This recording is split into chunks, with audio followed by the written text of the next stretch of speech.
ça fait rire les gens, mais parce qu'on a que des 5 étoiles sur Google, les gens ils disent ouais c'est un fake. C'est juste qu'on a vraiment des bons avis. Et en gros au début j'ai fait 50 balles, puis 200 balles, puis 300 balles, puis 1500 balles. Et en fait la courbe du Covid a explosé les compteurs. C'était assez impressionnant. Alors c'était avant Yomi Denzel. C'est-à-dire que beaucoup de gens ont peur du code mais ne savent pas le prix que ça coûte. Comment tu gères toi par exemple en tant que développeur junior, tu arrives sur le marché, tu viens de faire un bootcamp de 3 à 6 mois. Qu'est-ce que tu fais pour passer senior? Bon Thibaut. Ouais. Merci d'être venu sur ce podcast. Avec plaisir. Ça fait plaisir. Ça fait, j'allais dire un bail, non peut-être pas qu'on se connaît. Ça doit faire à peu près 1 an qu'on a eu les premiers échanges et c'est la première fois qu'on se voit en vrai. Donc trop cool. Comme je te disais en off, l'objectif c'est discussion chill, de parler un petit peu de toi, de tes projets et surtout du projet un petit peu du moment pour voir comment tu as monté ce business. On va en parler plus en détail, comment tu l'as scalé.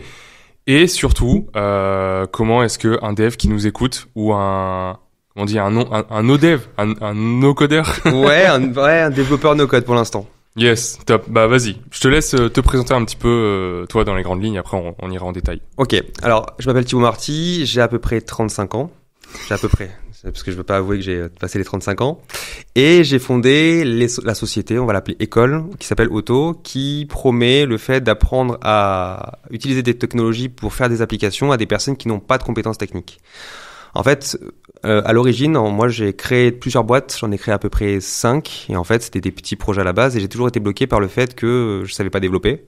Malgré que je vienne d'une école d'ingénieur, en fait, c'était plutôt du côté marketing, donc j'ai été très vite bloqué. Et du moment que j'ai voulu me lancer, j'ai fait vraiment tous les parcours possibles, du style les crédits pour commencer, etc., les parcours BGE, les parcours d'accompagnement, même les incubations.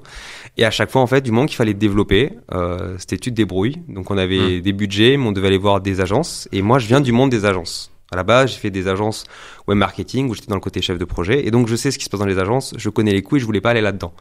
Et si tu préfères, le fait de se dire, OK, que le seul moyen pour créer ton projet, c'était juste de dépenser de l'argent auprès d'une agence ou près d'un développeur n'avait pas sens pour moi parce qu'il faut savoir que quand tu fais un projet, t'as 99% de chances de te planter au début. Surtout si t'as ta première fois, etc. Et en fait, quand on m'a dit on prête 30 000 euros à gaspiller comme ça, j'étais en mode je suis pas chaud du tout. Et en fait, j'ai zoné vraiment pendant, je crois que j'ai été freelance pendant quasiment 8 ans à faire différents projets pour accumuler de l'argent avec cette idée quand même de dire voilà, j'ai pas le choix donc il faut que je développe quelque chose. Et à un moment donné, en fait, j'ai trouvé un outil qui s'appelle Bubble, qui est pour le coup, alors c'est loin de l'outil qu'on a aujourd'hui, clairement. Le design n'a pas trop changé, j'avoue, mais la performance et les fonctionnalités sont dingues. Il fallait avant, pour se connecter, ne serait-ce que faire un log, il fallait à peu près 7 secondes. 7 secondes, on se rend pas compte aujourd'hui parce que ça paraît éternel, mais à l'époque, c'était tout à fait correct, surtout quand t'avais pas de tech derrière, tu vois. Et en fait, ils avaient un premier clone d'application qui m'avait surpris, c'était Fake Twitter. C'est-à-dire une agence qui s'appelle AirDev, qui est très connue, qui avait une agence qui avait fait un clone pour montrer ce qu'on pouvait faire avec Bubble et qui était un clone vraiment de Twitter, où tu pouvais créer un message, répondre à ce message et avoir des DM, avoir des followers, etc. Et c'était assez impressionnant. Et c'est comme ça que je me suis mis dedans. Sauf qu'au début, j'avoue, j'ai pas aimé. Genre, ça m'a pas plu du tout. Et j'y suis revenu, pour le coup, quelques années plus tard. Et j'avais vraiment un projet en tête à ce moment-là, en fait, alors qu'avant, je cherchais surtout des outils. Ouais. Et je faisais un petit peu de Zapier, je faisais un peu d'outils de landing page. J'ai vraiment testé, je crois, tous les outils de landing page possibles au monde. Et en fait, quand je suis tombé là-dessus et que je me suis dit, OK, je m'y mets pour de bon, au bout d'une semaine, je suis tombé amoureux. Et on était en fin 2018, je crois. Ok. Je suis tombé amoureux littéralement de l'outil. Et ensuite, j'ai fait que ça. J'ai boulotté vraiment. J'ai essayé de trouver plus de connaissances possibles. Alors, il y avait peu de YouTube. Il y avait très, très peu de YouTube à l'époque. Que de l'anglais de partout. Et vraiment des trucs disséminés un peu de partout. Donc, apprendre, c'était très compliqué à l'époque. Et en fait, le pire, c'est que j'ai fait une plateforme pour un produit qui était dans de la formation, mais pour du gross marketing, qui à l'époque était le truc qui me plaisait beaucoup. Et donc, je me suis formé sur un outil pour faire ça. Et quand j'ai lancé mon outil, donc enfin, j'ai pu faire quelque chose avec une vraie boîte, etc. Donc, en fait, en gros, dis-toi que quand j'ai lancé le produit, j'ai fait toutes les erreurs possibles de ce que, à l'époque, je donnais comme conseil à d'autres. Parce qu'à l'époque, faut savoir qu'en freelance, j'étais à la fois dans le côté un peu marketing, grosse marketing, mais surtout, j'ai aidé un petit peu des startups à faire des démarrages. C'est-à-dire, comment essayer de faire une landing page, trouver une façon de vendre un potentiel business. C'est avec la logique un petit peu du pré-MVP, c'est-à-dire une landing page, tu fais un email, les gens ils signent, et une fois que tu as assez de signatures, tu peux peut-être lancer un business et tester, et une fois que tu as assez d'argent, tu fais développer. Un peu le truc à la The Family, parce que j'étais vraiment biberonné à ça. Et ce qui est marrant, c'est que malgré tout ce que je savais, j'ai fait totalement l'inverse. C'est-à-dire que je me suis enfermé pour faire un produit pendant 4-5 mois. Qui plaisait vraiment qu'à moi-même, qui était extrêmement complexe. Genre, j'ai fait un système de points. Quand tu faisais des exercices, tu pouvais regagner des points, mais payer des points. Enfin, en fait, honnêtement, ça paraissait vraiment un projet juste pour m'amuser, en réalité. Et une fois que je l'ai sorti, j'ai littéralement fait 0 €. Et j'ai fait un four total. Mais ce qui était fou, c'est que à partir de là, je me suis dit, waouh, je peux créer tout ce que je veux, sans être tech, et sans limite de me dire, ok, à un moment, il faudra que je paye quelqu'un. Parce que ce que j'ai vu aussi comme jugement que j'avais au début, c'est de me dire, bon, bah, je vais faire un truc que je vais devoir jeter. Parce que tu sais, le truc du MVP, c'était vraiment, bah, une fois que tu as la certitude et que tu peux faire payer, bah, au bout d'un moment, il faut passer sur du code, tu vois. Et j'étais vraiment là-dedans. Et une fois que j'ai découvert ça, je me suis dit, waouh, en fait, la technologie a beaucoup plus avancé que même moi, je pensais. Je me rappelle qu'on était à l'époque, la première fois que j'ai testé, c'était en 2016. C'était à peine où WordPress commençait vraiment à être popularisé, je dirais, au niveau des gens, avec des builders comme Divi, comme Elementor. Donc, les gens commençaient à le prendre en main. Et à ce moment-là, tu compares à Bubble. Enfin, Bubble, ça avait l'air à l'ancienne, tu vois. Et le design n'était pas OK. Enfin, voilà. Mais pourtant, il y avait, je trouve, un potentiel qui était à l'époque pas bien présenté, mais qui était là. Par contre, quand je l'ai vu en 2019, je me suis dit, OK, là, on est en train de passer une seconde étape. OK. Et pourtant, Bubble a environ, je dirais, 12 ans à peu près maintenant. Ouais, 12 ans quand même. OK. Donc, tu te dis, les mecs ont une vision très tôt. Ils sont tenus à une vision où je pense que pendant au moins 6 à 7 ans de leur existence, tout le monde leur a dit, vous êtes fous, arrêtez. Enfin, vraiment. Mais t'imagines qu'ils ont levé, mais très peu, je crois, $100 000 au tout début. Et ils ont tenu 7 ans. Je crois que c'est au bout de la 8e ou 9e année qu'ils ont fait, là, il y a 3 ans, qu'ils ont fait 100 millions de levées. OK.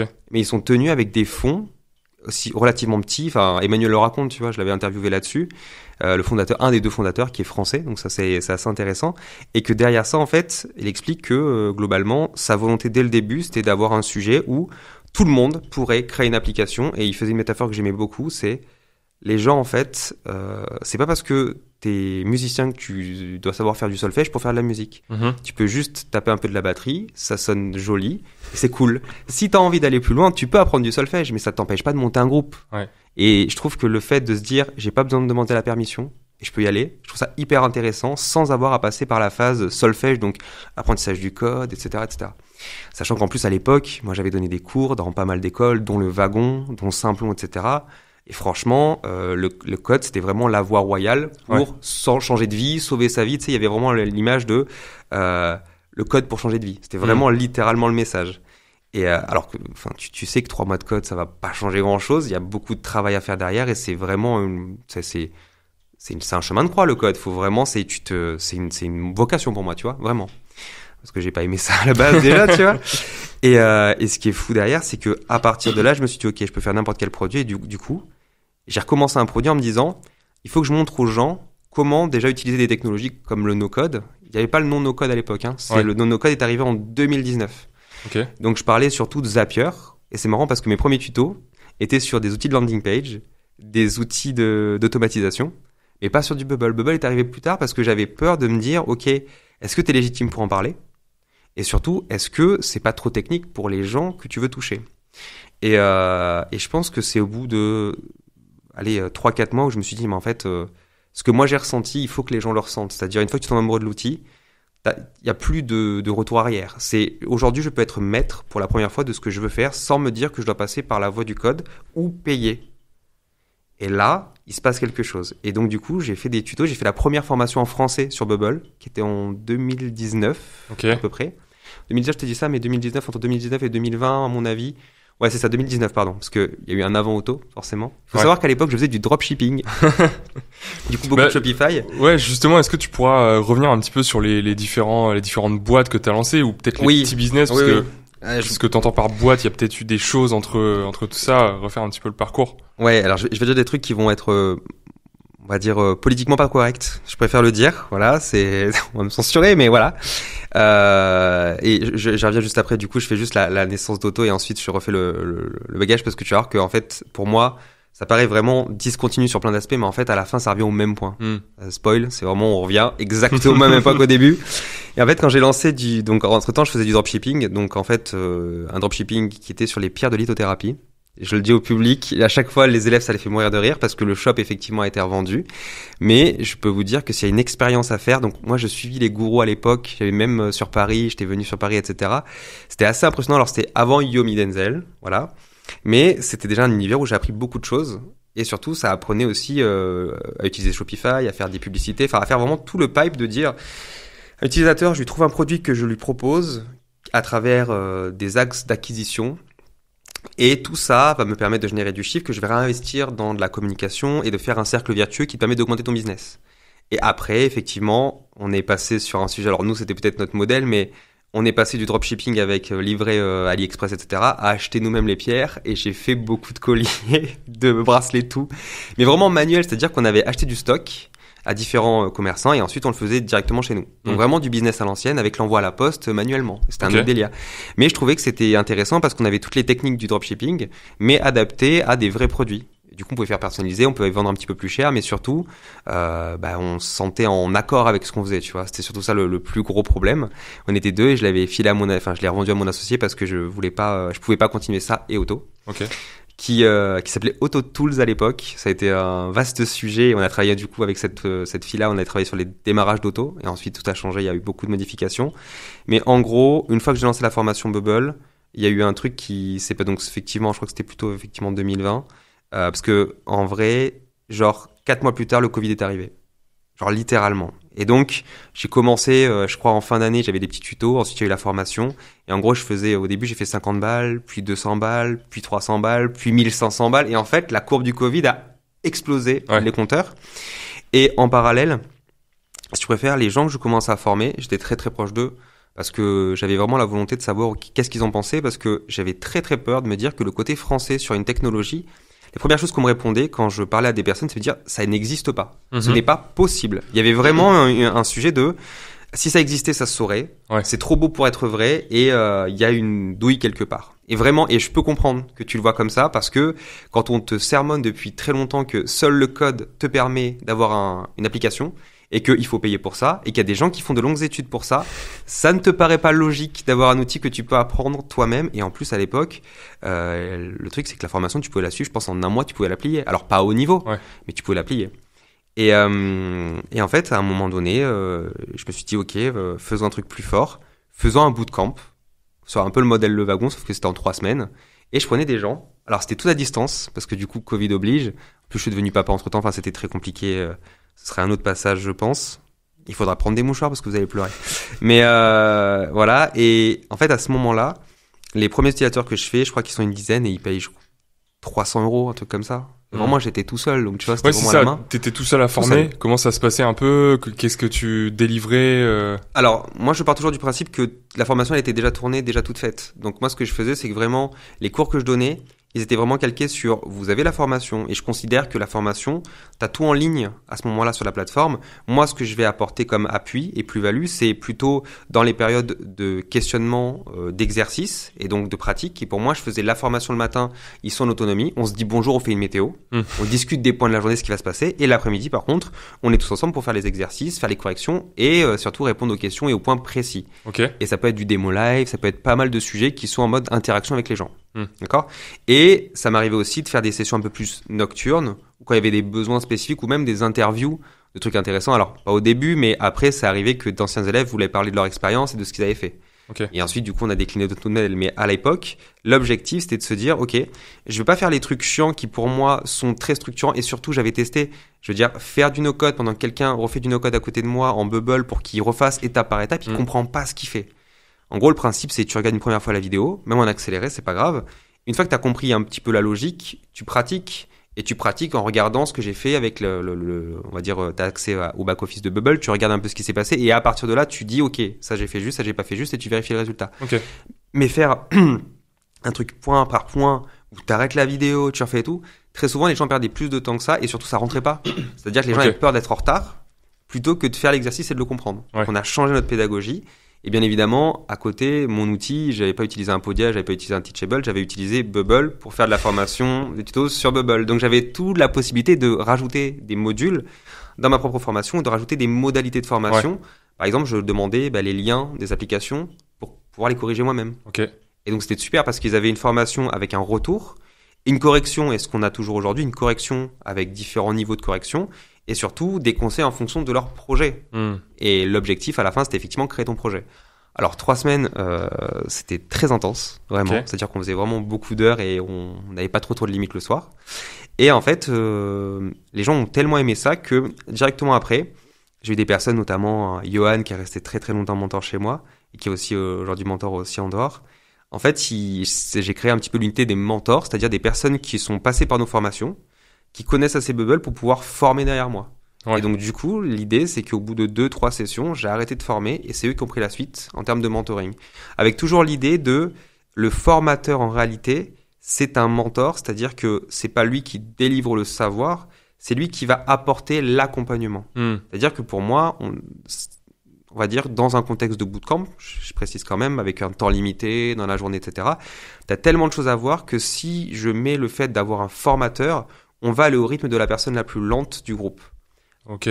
Alors que si chacun regarde ses vidéos à son rythme et avance comme il peut dans un bloc de temps avec des exercices, une fois qu'on est à l'après-midi, on est dans un rythme qu'on estime ok par rapport à ce bloc-là.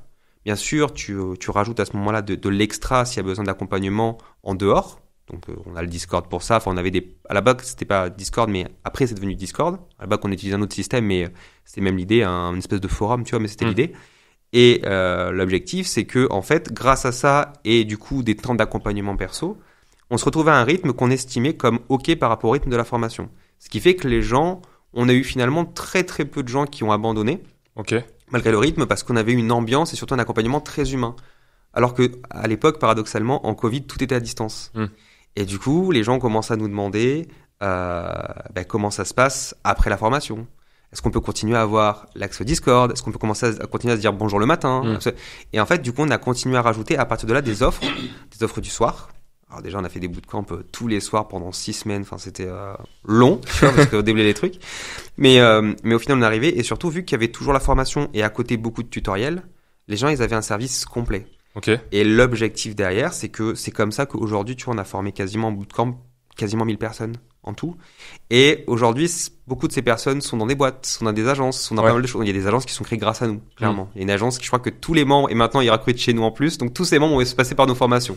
Et c'est super drôle parce que non seulement chacun a une histoire, souvent qui a démarré pour beaucoup pendant le Covid parce qu'ils avaient le temps, mais ce qui est intéressant aussi, c'est que du coup, l'apprentissage, c'est finalement, j'ai eu telle personne en mentor qui est dans une boîte, donc ça m'a donné envie. Parce qu'il me parle de son expérience professionnelle, donc du coup j'ai envie d'en parler aussi. Et du coup, on a eu une légitimité, une reconnaissance maintenant sur des fiches de poste. Il y a des gens qui disent, si vous avez fait un bootcamp AirDev, qui était aussi le bootcamp américain en face, ou auto, c'est un gros plus.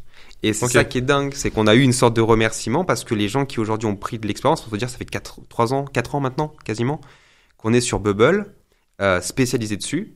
Avec aujourd'hui un niveau où moi ça fait quasiment 5 ans que je fais du Bubble en tout, tu vois, donc on a un niveau quand même, on a des personnes qui aujourd'hui, enfin Victor et Wesley, ça a été des personnes avec qui j'ai travaillé, que j'ai formé, enfin Wesley plutôt, parce que Victor franchement a un niveau déjà impressionnant. Victor il s'est mis à Bubble, il avait 17 ans. Impressionnant, ils ont créé Flusk maintenant, une boîte qui fait de la sécurité sur Bubble de manière internationale, donc assez impressionnant, et pourtant c'est 2 jeunes, tu vois. J'ai des vidéos d'eux en team building, c'est n'importe quoi. D'autres personnes aussi où finalement, quand tu regardes un petit peu la France, en termes de Bubble, on s'y est vite mis par rapport au public, où les USA finalement, la vague no-code par certains outils a démarré rapidement. Alors je dis pas effectivement c'est un microcosme quand on le voit aujourd'hui parce que c'est en train de maintenant prendre une autre ampleur, parce que maintenant quand tu dis no-code les gens comprennent, alors que on s'est battu où les gens tu disais no-code, les mots ils étaient en mode comment ça no-code, genre les mots ne perçaient pas. À une époque où même le mot Zapier, maintenant ça va beaucoup mieux, tu vois, mais encore l'année dernière, début d'année dernière, Zapier, il y a beaucoup de gens qui comprenaient pas. Donc tu sens que ça évolue. Et de créer ça dans un univers où justement tout démarrait, du coup on était un peu pionnier. Et du coup, avec des gens notamment contournement, sur les débuts d'automatisation, etc., où finalement tous les grands acteurs, enfin quand je dis grands, c'est ceux qui étaient historiquement là, on s'est quasiment tous rejoints en 2020 pour se dire ok, c'est hyper intéressant ce qui est en train de se passer. Et j'ai rencontré Arwan et Alex de contournement qui finalement sont d'anciens de Simplon. T'avais d'autres boîtes à l'époque qui démarraient, les premières agences no-code qui démarraient. Enfin, ça a été un monde. J'ai pas eu souvent l'occasion de faire la première fois quelque chose qui, dans le mouvement, est tout premier, tout petit. Donc j'avais cette impression vraiment d'avoir un truc hyper galvanisant, ça donnait très très envie de le faire. C'était vraiment un truc où on se disait ok, il y a des possibilités qui sont énormes. Et ça, c'est vrai que par la suite, il y a eu d'autres acteurs qui sont arrivés, il y a le celui de la concurrence, alors qu'à la base, limite, c'était un truc de bisounours. On a créé No Code France. No Code France, à la base, c'était le Slack de contournement qui est devenu No Code France, où les gens ils arrivaient. Je veux dire, c'était vraiment genre... tous les fondateurs de ces boîtes étaient accessibles, on avait tous les numéros de chacun, on s'appelait, et les boîtes étaient en train de grossir au fur et à mesure. C'est devenu démentiel. Aujourd'hui, c'est plus du tout la même chose, mais à l'époque, faut se rendre compte que des personnes que tu voyais sur des Shubham, tu vois, Shubham Sharma, c'est un copain. Et parce qu'on s'est rencontrés à ce moment-là. Il n'avait pas percé sur YouTube. On a fait du stand-up ensemble. Enfin, il y a des trucs que j'aurais jamais pu faire si j'avais pas été au démarrage d'une vague comme ça. Et ça, pour moi, je le dis souvent, le no-code a littéralement changé ma vie à tous les niveaux. C'est parce que ça m'a permis d'avoir une boîte, de lever des fonds. Et surtout, ça m'a permis d'avoir un écosystème qui, pour moi, me manquait à un moment. Parce que quand tu crées une boîte, et ça va être aussi le parallèle, je trouve que tu es très rapidement seul. T'as pas de milieu, t'as pas de gens qui sont dans ton milieu selon d'où tu viens. Moi, j'étais pas sur Paris. Enfin, je vais l'avouer, je suis dans le sud, je suis sur Marseille. Il y a pas grand chose. On pourra revenir dessus, mais ça va pas forcément être joli à entendre. Mais la problématique, c'est qu'une fois que tu commences à grossir, bah, tu sais pas où aller, tu sais pas quoi faire et personne peut t'accompagner parce que à Marseille, peu de gens ont l'habitude d'avoir des boîtes qui grossissent. En tout cas, dans la tech. Parce que je considère quand même le code, c'est dans la tech parce que t'as un produit, t'as un apprentissage dans ces milieux-là. Donc, du coup, je continue l'expérience jusqu'au bout? Non, bah, là, déjà, j'ai déjà une question. C'est sur justement cette première formation, ce premier bootcamp. Là, tu me dis, OK, on a lancé le bootcamp. J'avais développé la plateforme, sur Bubble. Ça va, le terme développer? On peut l'utiliser? Moi, ça me va, honnêtement, moi, ça me va très bien. Moi, c'est plus les gens qui derrière, on dit, ouais, mais c'est pas du développement parce que, bah, pour cela, je peux comprendre que ça les dérange. Moi, j'aime bien le côté développeur parce que pour moi, c'est résoudre des problèmes, c'est ça. Des problèmes avec des solutions techniques. Donc pour moi, c'est développer, c'est pareil. Ok. Et justement, là, ce qui est assez drôle, c'est que tu nous dis, j'ai lancé pas mal de boîtes, je sais ce qu'il faut faire et ce qu'il faut pas faire. J'ai déjà fait, je me suis déjà planté plusieurs fois. Là, tout de suite, je me dis, ok, tu veux lancer un nouveau bootcamp, une nouvelle formation. Pourquoi tu passes ton temps à développer la plateforme? Et pourquoi tu pars pas dans un premier temps sur du Podia ou quelque chose qui existe déjà? Tu vois, c'était quoi les premières étapes à partir du moment où tu t'es dit, je veux créer un bootcamp? Et est-ce que tu t'es isolé pendant 6 mois pour créer tout le contenu ou est-ce qu'il y a eu un MVP V0? Il y a eu un MVP à ce moment-là. En fait, dans l'histoire, une fois que je me suis isolé la première fois, que j'ai fait mes erreurs en développant dans mon coin, j'ai sorti mon produit, ça a fait un four total. En fait, quand j'ai fait ce four-là, je me suis dit, ok, j'ai compris ce qui allait pas dans la formation que j'ai posée parce que c'était un truc très compliqué alors que les gens voulaient quelque chose de simple. Ensuite, effectivement, je me dis, je pivote. Et c'était autour de juillet. Donc, je reprends le produit, je pivote totalement. Bon, mon deuxième associé m'a lâché à ce moment-là, mais parce que, effectivement, on n'était pas dans la même histoire, finalement, et que, au bout d'un moment, je comprends que les gens, t'es sur Pôle emploi, t'as du freelance, enfin, à l'époque où t'as plus rien, même j'étais au RSA, faut savoir que, et moi, j'ai fait le parcours, catastrophique j'ai un emploi, je quitte mon emploi, parce que, effectivement, j'en pouvais plus, une sorte de burn-out, etc. J'arrête Pôle emploi pendant 2 ans. Plus de Pôle emploi, RSA pendant longtemps. J'ai eu des missions entre-temps, donc je suis devenu en fait à mon compte avec le portage salarial. Mais à côté de ça, une fois que ça s'est arrêté, je suis revenu au RSA. Enfin, je veux dire, j'ai eu la vie de troubadour. C'était, waouh, c'était. Je pense que honnêtement, il y a eu des entre-deux, hein, parce que il y a des fois où ça allait mieux, des fois ça allait moins bien. Mais je pense qu'à partir de 2015, j'ai fait des missions. Je faisais un peu de freelance avant des fois, mais à partir de 2015, j'ai eu mes premières missions.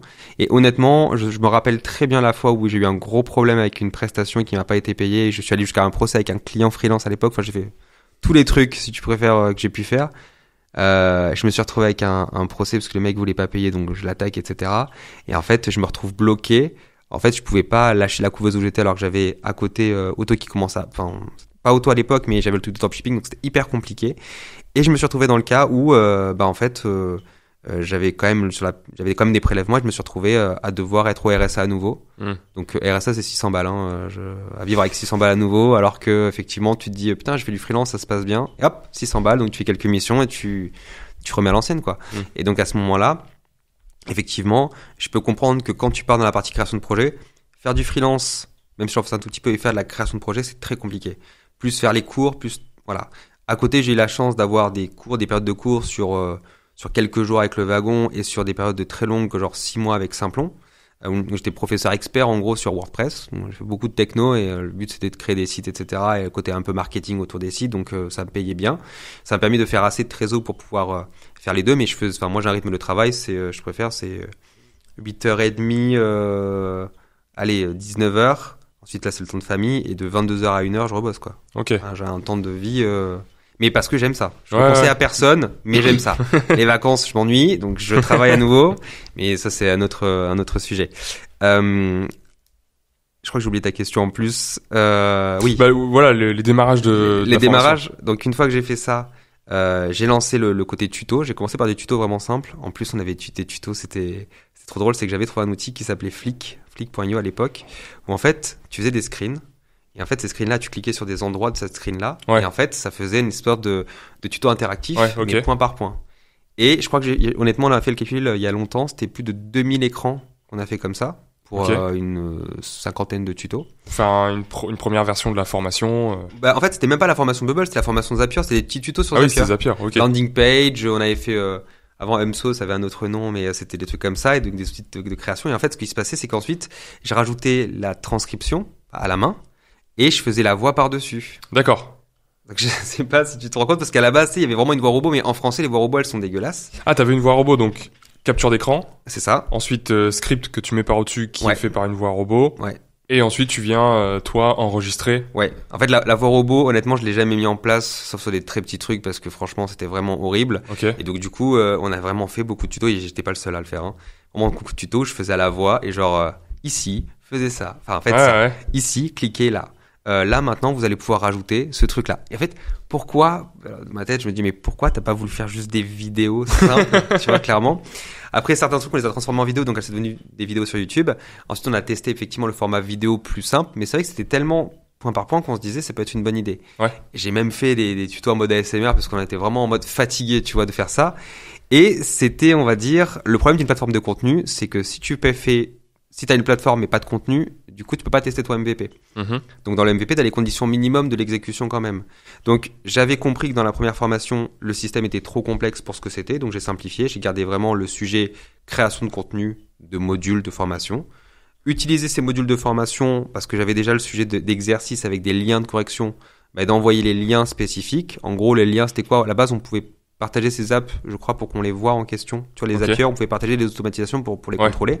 Donc, il y avait cette idée de rendre des choses. Et l'idée derrière, c'était simplement de pouvoir acheter le tuto sous la forme d'un abonnement. Et ça, je l'avais gardé. Donc, j'avais enlevé le système de points. J'avais juste gardé un abonnement par mois, fait par Stripe, tout simple. D'accord. Et donc, ça en gros, t'as connecté différents outils avec Zapier, sûrement.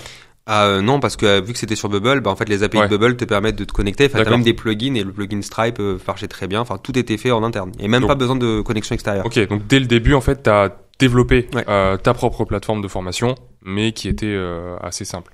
Oui, en fait, le mode MVP, la grosse différence, c'est qu'au lieu de laisser les gens voir ce qui se passe, ce que j'ai fait, c'est que du moment que les gens s'inscrivaient, je leur demandais du moment qu'ils achetaient leur numéro de téléphone. Ok. Et l'objectif, donc bien évidemment, je faisais le sujet un petit peu de la période d'essai gratuite. Je crois que c'était 3 jours à l'époque. Après, c'était 19 balles pour avoir accès à tous les tutos. Donc, il y avait déjà ces tutos pour donner envie. Et le but, c'était que toute personne qui prenait un essai, je l'appelais. C'est tout simple, je l'appelais au téléphone. Alors, bien évidemment, sans cette information, je pouvais pas. Donc, selon ce qui j'avais en face, j'essayais par l'email de le contacter en amont, c'est-à-dire de lui poser des questions, etc. Et voire même de dire, voilà, si j'ai des informations, je peux lui offrir un forfait gratuit, tu vois. Ok. Mais je voulais pas trop le faire non plus parce que, tu sais, j'avais toujours peur de me dire, ok, est-ce que la personne elle est plus intéressée par ma plateforme ou elle est plus intéressée par le fait d'avoir un truc gratuit quitte à même pas l'utiliser. Et moi, j'avais peur que des gens soient... Parce que j'en ai eu des gens, hein. Honnêtement, j'ai eu des gens qui voulaient des tutos achetés à l'unité à 1 euro. Ouais. Et donc, je les mets en place comme un imbécile. Ça a marché pour un client. Ouais. C'est ridicule. Mais, tu vois... T'es dans une époque de test, donc à ce moment-là, c'est la période vraiment idéale pour te dire, ok, il y a pas d'enjeu réel et je peux le faire. Et en fait, au final, quand j'ai fait mes 54 premiers euros, donc en fait c'était 19, je me rappelle bien, c'était 19. Je crois que c'était là, tu dois être effectivement sur 38 euros. Et en fait, je crois qu'il y en avait effectivement un troisième ou un truc avec une ristourne, un truc comme ça. Et effectivement, j'étais à 54 euros. Et pour moi, ça paraissait fou. Alors, j'avais fait déjà un peu d'argent en dropshipping, mais ce qui était fou, c'était que c'était quelque chose de récurrent. Et surtout, c'était quelque chose où je me suis dit, la promesse, elle est numérique. Il n'y a pas de produit que tu reçois. Donc, sur un truc où c'était pas du code en plus, donc je prenais quand même un risque de me dire, ok, est-ce que les gens n'ont pas trouvé le truc perturbant? Donc, ça a bien marché. Et la deuxième question aussi, c'est pourquoi le faire en mode MVP sur Bubble? parce que j'avais pas envie de le faire sur Podia, parce que les fonctionnalités me dérangeaient, il y avait pas beaucoup de gens qui faisaient de l'argent sur des systèmes comme ça à l'époque. Enfin, en tout cas, c'était pas le truc classique, ou alors pas le truc classique comme je voulais. Et surtout, il y avait un autre truc qui était pour moi important, c'est que quand les gens allaient me demander, ouais, mais Bubble, est-ce que tu as des preuves? Je dis, la plateforme est faite sur laquelle vous êtes est faite en Bubble. Actuellement, c'est la même. C'est plus le même projet parce que tout a changé, tout a évolué, mais c'est la même chose. C'est ça qui est notre private gym. C'est-à-dire quand les gens me disent, oui, mais qu'est-ce qu'on peut faire dessus? Je leur montre. C'est évident, tu vois. Y a ça. Maintenant, les gens ont moins cette question quand même, mais à l'époque, il y a eu beaucoup cette problématique de le scale. C'est très très compliqué le scale. Les gens étaient en mode, oui, le scale, donc le fait de grossir et d'acquérir toujours plus d'utilisateurs avec un coût faible, donc de fait de faire une croissance pure. Et à chaque fois, les gens étaient, oui, mais tu comprends, je vais avoir 1 million d'utilisateurs. On en parle de ça. Quand t'as 1 million d'utilisateurs, tu me rappelles. Et tu m'appelles tôt parce que faut qu'on en parle vraiment. Parce que si toi, demain, en 3 semaines, tu fais... Et surtout, derrière, ce qui se passe, c'est que, je leur ai dit, l'idée de Bubble, c'est que vu que vous n'allez pas le jeter, vous allez pouvoir grossir avec, au bout d'un moment, vous aurez le choix. Si vous faites de l'argent, c'est tout ce que je vous souhaite, à ce moment-là, vous aurez les sous pour payer. Et donc, proposer à des développeurs de continuer. C'est pour ça que dans notre discours, on n'a jamais été anti-dev. On est bien conscient qu'au bout d'un moment, la limite, c'est sur 2 choses. C'est soit le temps du développeur en interne, ou du fondateur pour le coup.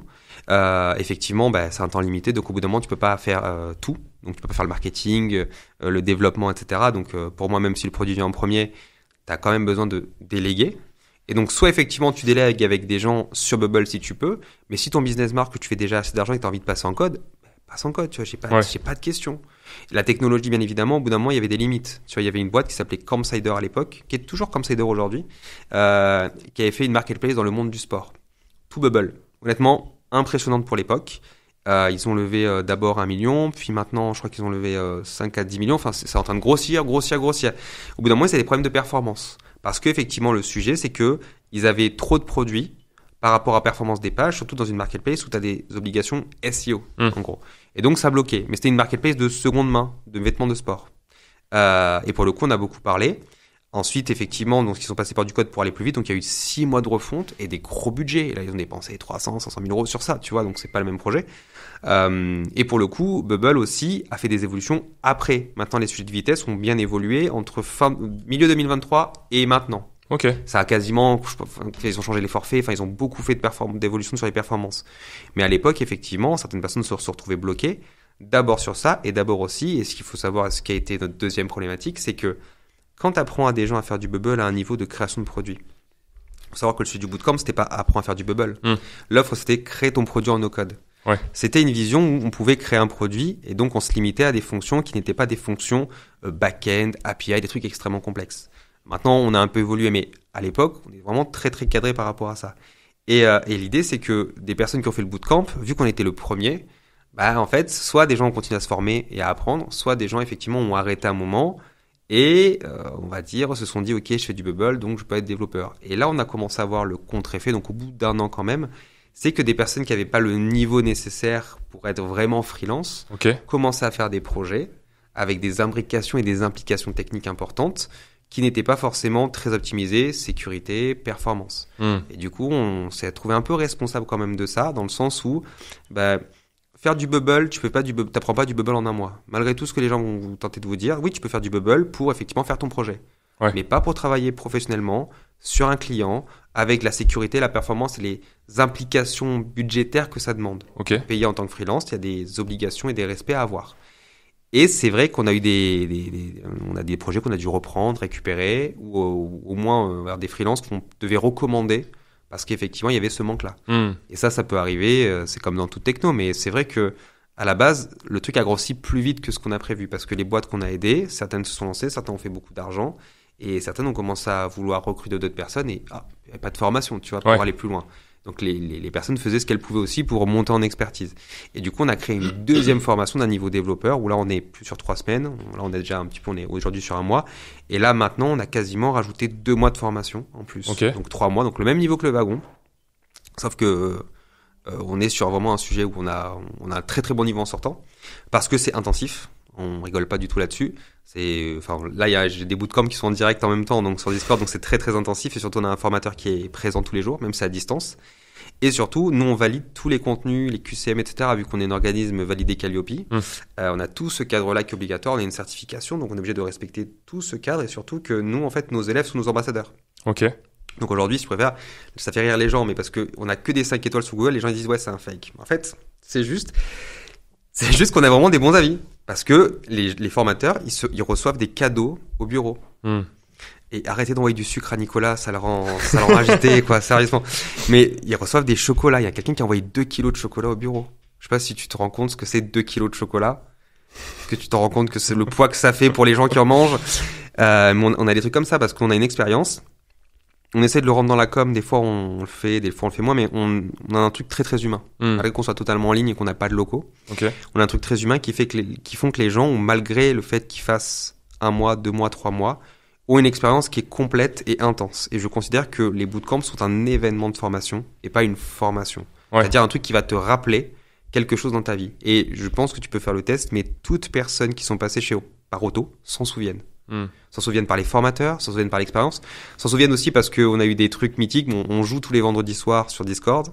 Et le truc est tellement intense que parfois il y a des accidents. Alors, il ne faut pas faire peur aux gens, mais on a des événements qui sont hyper drôles, c'est qu'on a des événements où il y a eu des blessures, des accidents de voiture, et des fois des mecs qui nous envoient un matin, ouais, je peux pas venir, je suis à l'hôpital. Et je rigole parce que c'est vraiment pas drôle, mais en fait, en vrai, c'est tellement intense que ces gens-là nous partagent des moments de vie. Ouais. Réellement. Il y a quelqu'un qui m'a envoyé la photo, réellement. À un moment, il est en caméra, donc on est tous les caméras à un moment donné, tu vois, surtout quand on fait le soir. Et on l'entend bouger, on entend un gros bruit et plus de son. Et il m'envoie une photo quelques moments plus tard, il me dit oui, je suis à l'hôpital, j'ai marché sur un râteau. Et en fait, le râteau a traversé la chaussure, littéralement traversé la chaussure, et c'est vraiment traversé le pied. Vraiment l'image avec le râteau, la chaussure et le truc qui est passé. Alors par chance, ça n'a touché aucun os. C'était de la chair. Mais il m'a dit, voilà, j'étais tellement pressé, il y avait le bootcamp en même temps, je faisais un truc pour ma fille, j'ai fait tomber le râteau. Et le râteau, tu vois, il est resté droit. Donc, comme dans bonne série, normalement, tu te serais pris un coup de râteau. Non, le truc a traversé le pied et il m'envoie la photo. Mais le nombre de fois où ça nous arrive. Et il faut savoir qu'on a formé des gens, des chanteuses lyriques, des médecins. Et on a, après, des corps de métier, je dirais un peu plus, et on a formé une ancienne star de la télé-réalité. Okay. Très drôle. Je tairai son nom, mais on a formé une ancienne star de la télé-réalité. Donc, on a eu des chansons en direct. Enfin bref, je compte. On a des faits d'armes qui sont extrêmement rigolos. Et je trouve que aujourd'hui, c'est ça qu'on arrive à donner avec cette école. C'est un truc où les gens, ils ont envie de s'entraider, d'aller plus loin. Et c'est pour ça que la communauté, pour moi, elle est extrêmement importante.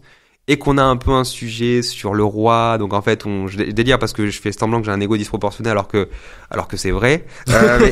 Mais surtout, ce qui est drôle, c'est que on aime beaucoup faire le pitre, on donne beaucoup de perso parce que c'est important, parce qu'on est tout le temps connecté, on est tout le temps sur Discord, et surtout que les gens sont hyper fiers de montrer leur aboutissement, ce qu'ils ont réussi à faire quand ils ont réussi à sortir un projet. Et nous, on est hyper fiers de se dire, ce sont des personnes qui, à la base, personne n'aurait parié sur eux. Parce qu'ils n'ont pas de compétences en code, ouais. Et on les attend pas du tout à ce niveau-là. Mais surtout que tu dis par rapport à ça, aujourd'hui déjà à l'école on t'apprend pas à être autonome vis-à-vis de l'entrepreneuriat, vis-à-vis du freelance, tout ça, on t'apprend à suivre un cadre. Et les gens d'ailleurs ont beaucoup de mal avec ce truc-là, c'est que l'auto-évaluation, pour s'auto-évaluer, faut arriver à avoir une perception de ce que t'es censé, ce qui est attendu et ce que toi t'es censé faire par rapport à ça. Et donc nous, on a eu un vrai sujet pour dire à un moment donné, il faut que les gens se prennent en main pour se dire, c'est pas moi qui réponds correct à l'exercice, c'est j'ai compris ce que je faisais pour répondre correctement à l'exercice. Ouais. Mais tu sais qu'on a dû mettre des retours en mode « Avez-vous bien compris l'exercice ? Avez-vous bien compris la leçon ?» Pour vraiment comprendre la logique. Parce que il faut savoir que tu as des gens à qui tu amènes la formation qui, sur des sujets logiques, parfois ont des trous de logique, ont des sujets où ils n'y arrivent pas. C'est pas grave, ça prend plus de temps, mais pour eux, tu leur donnes un chemin clair, tu as une base de données aujourd'hui en relationnel, je veux dire ce que j'appelle l'abstraction, c'est t'as une capacité à imaginer des choses abstraites et à concevoir dans ta tête pour ensuite produire. T'as certaines personnes qui sont dénuées de capacité ou de facilité par rapport à ça. Et pour le faire, ils vont mettre plus de temps, voire même font des choses totalement illogiques. J'ai vu des bases de données. Et heureusement que sur Bubble, c'est pas critique parce que les chemins, en fait, ils sont pas d'élite, ils sont cut. Les accès sont cut, mais ils existent toujours. Donc la base de données ne se casse pas. Ils te disent juste attention, là c'est pas bon, ça marchera pas, mais il n'y a pas plus de risque que ça. Donc tout casser, c'est très peu probable. Mais par contre, c'est vrai que ces personnes-là, leur apprendre à une logique qui est quasiment mathématique, c'est extrêmement délicat quand eux, la base de logique n'est pas présente pour ne serait-ce que construire un tableur Excel. Alors qu'à l'inverse, des comptables sont d'une violence sur le sujet. Ah oui, non mais c'est...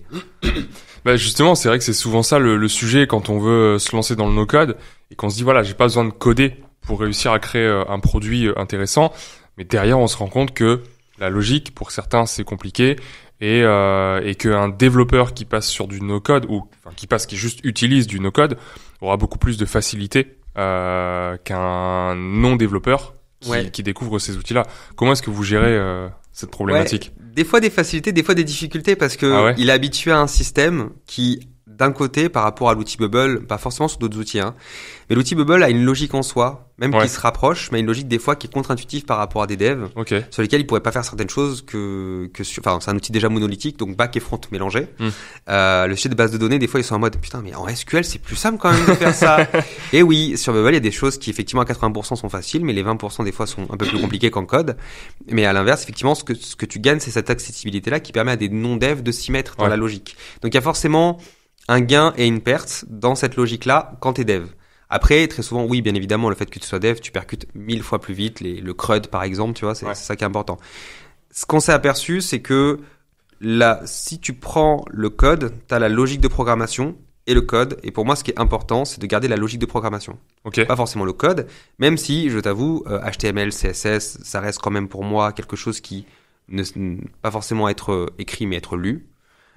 Sans aller plus loin, comprendre la logique des var. Enfin, à un moment, en fait, à haut niveau de Bubble, tu vas devoir faire des logiques comme ça. Pourquoi ? Parce que tu te rapproches de systèmes qui sont codés et tu te rapproches de personnes qui vont dans le développement. Et donc, à un moment donné, tu vas te retrouver avec la discussion qui fait que faire du Bubble et parler avec une base commune va te donner une curiosité naturelle pour aller plus loin. Et donc, quand tu fais des API, quand tu fais du back-end, c'est hyper intéressant. Et surtout, je trouve que ça te libère de blocages qui te font, avant, qui te disaient juste bête, je peux pas comprendre. Bah là, tu commences à comprendre. Et surtout, c'est une façon de concevoir. Il faut savoir que en dev, vous êtes, ah, ça y est, c'est mauvais sujet d'opposition, mais il y a pas beaucoup de métiers où tu es obligé de te cultiver en permanence. Le dev, tu es obligé de faire une veille en permanence. Alors oui, peut-être dans le marketing, c'est moins intense. Je dis aux gens, de toute façon, aujourd'hui, que vous fassiez du Bubble ou de la tech, vous êtes obligé de vous garder quasiment toutes les semaines un temps pour faire de la mise à jour. Enfin, c'est obligatoire parce que tu restes compétitif et tu restes compétitif par rapport à de la techno qui est très dynamique en fait. Donc il y a ça, et ensuite effectivement pour gérer cette logique-là, on a mis des exercices en place pré-formation pour les faire rentrer dans cette logique-là. Alors, des fois ça marchait, des fois ça marchait moins bien, mais l'objectif, oui, c'était de bien cadrer tout ça. Tu vois, aujourd'hui, moi en alternance, vu que j'ai des obligations, parce que les entreprises attendent aussi des profils qui sont très très bons. Aujourd'hui, on délivre le plus gros niveau sur Bubble en France, même en Europe, je crois. Ce qui se passe par rapport à ça, c'est que je peux pas me foirer vis-à-vis des entreprises. Donc nous, on fait un assess first, on vérifie l'épanouissement, les motivations et surtout la logique. Je prends pas quelqu'un qui a moins de 5 ans logique, c'est tout bête, mais c'est un test qui est fait vraiment de logique série classique, vraiment test psychotechnique. Et ensuite, je fais un tutoriel sur Bubble. Je leur demande de faire tous les exercices d'interactif de base sur Bubble et ensuite je leur fais un exercice avec que des instructions et sans correction. Et pour moi, ils doivent aller trouver dans tout ce qu'ils ont fait précédemment, plus Internet, les réponses. Et à partir d'ailleurs, c'est là où je pense que je sors sur 100 profils, j'en sors 20. J'en ressors que 20 et j'en élimine 80. Donc ça, c'est le test d'entrée pour l'alternance. Parce que vous proposez aussi de l'alternance. Oui, c'est ça. Si on fait du format dev, là, pour le coup, l'assess first va être prioritaire et les exercices de base, pas forcément l'exercice en autonomie totale. Mais l'objectif, c'est effectivement d'avoir une discussion avec la personne en disant est-ce que tu es sûr d'aller dans cette formation et de t'y épanouir? Parce qu'effectivement, dans la formation freelance, pour devenir freelance, en gros, au bootcamp dev, le dernier mois, il est dédié en fait à prendre une mission. D'accord. Donc, alors, soit faire leur projet, soit effectivement faire une mission. Donc, tu as à peu près tout le scope. Alors, bien évidemment, on a toujours eu plus de tutos. Donc, on a fait parfois des partenariats avec d'autres outils, donc avec d'autres personnes comme Roland, comme Contournement, enfin des mecs qui étaient très très chauds dans leurs sujets respectifs. Mais à terme, si tu préfères, vu la concurrence qui arrive, on s'est posé une question simple, c'est aujourd'hui, est-ce que je vais être vu comme l'école du no-code Je pense que d'autres plus gros pourront le faire et ça demande des gros coûts que j'ai pas envie d'assumer. Ou est-ce que j'ai envie qu'on se dise, ok, s'il y a une techno, j'ai envie d'y aller avec un très gros niveau, c'est dans cette école que je dois aller. Okay. Et je me suis positionné vraiment maintenant full et only Bubble, de niveau 0 jusqu'à un niveau beaucoup plus élevé. Et c'est pour ça qu'à côté, j'ai créé le côté micro SaaS, qui est pour le coup le côté business qui me manquait dans ce côté-là. Ok. Donc ça, c'était vraiment le côté auto pur et dur, quoi. Ok. Top. Et du coup, aujourd'hui, c'est quoi un petit peu le business model d'Auto? Parce que on a parlé des formations, on a parlé de l'alternance. Oui.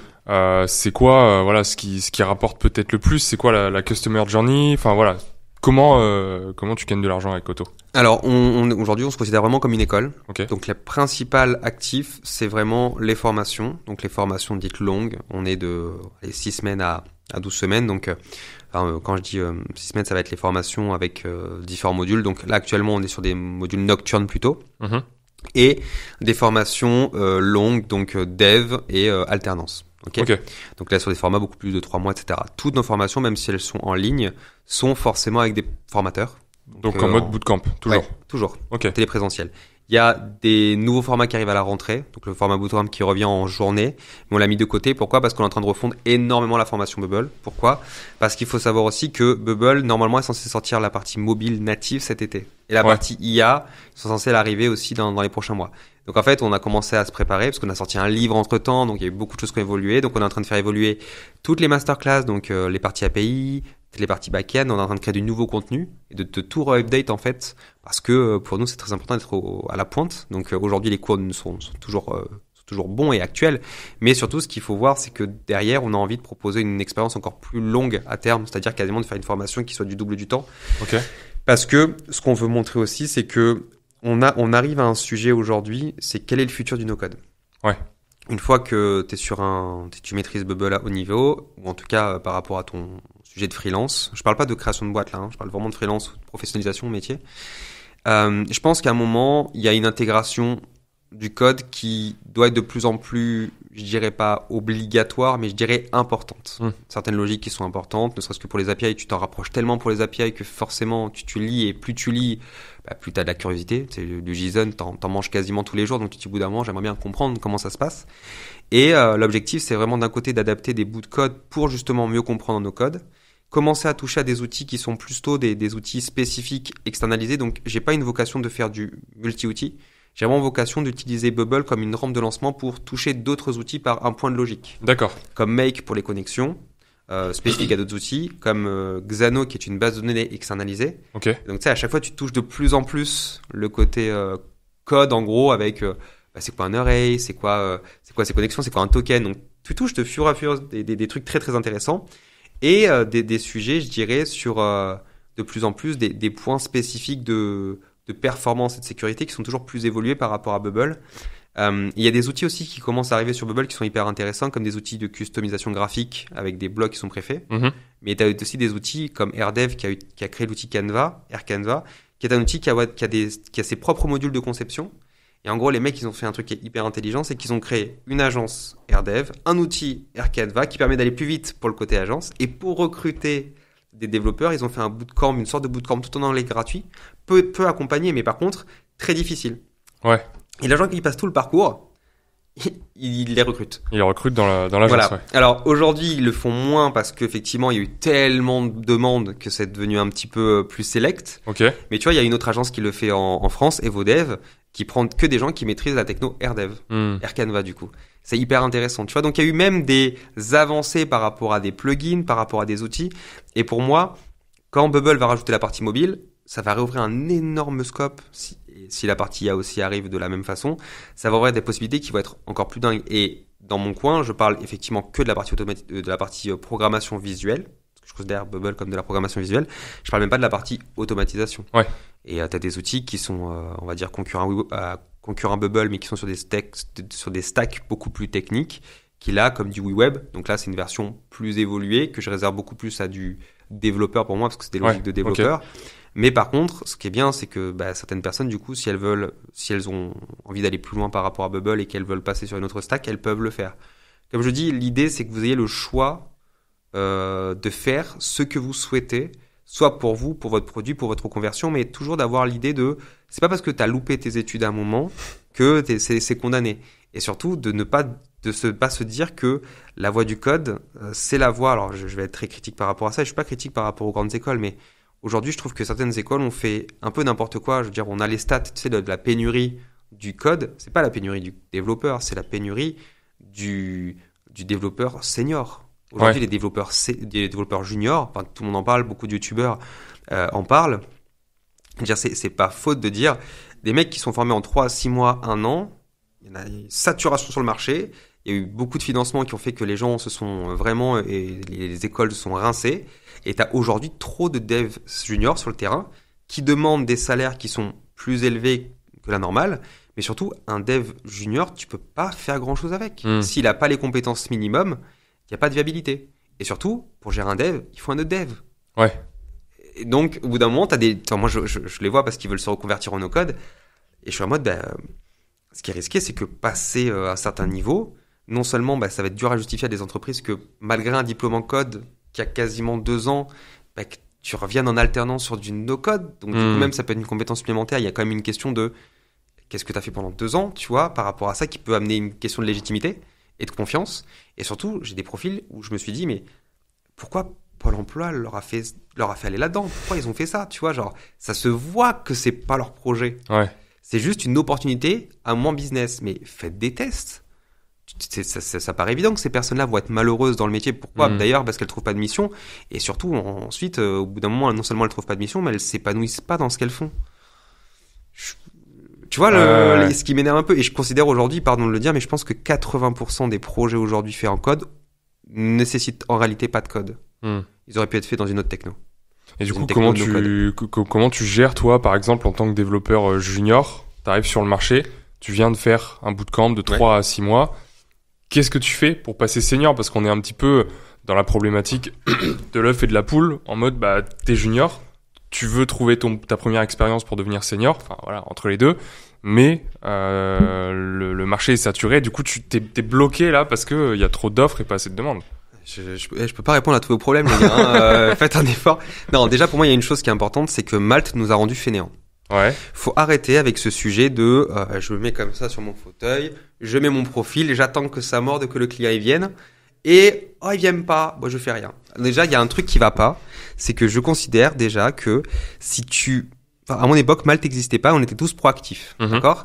J'ai jamais entendu quelqu'un qui est top freelance, qui a commencé sur Malte. C'est d'abord des gens qui ont un peu de réseau, qui ensuite, avec de l'expérience, se sont mis sur Malte et ont demandé aux clients de mettre des ratios, pas des ratios, mais des notes, etc.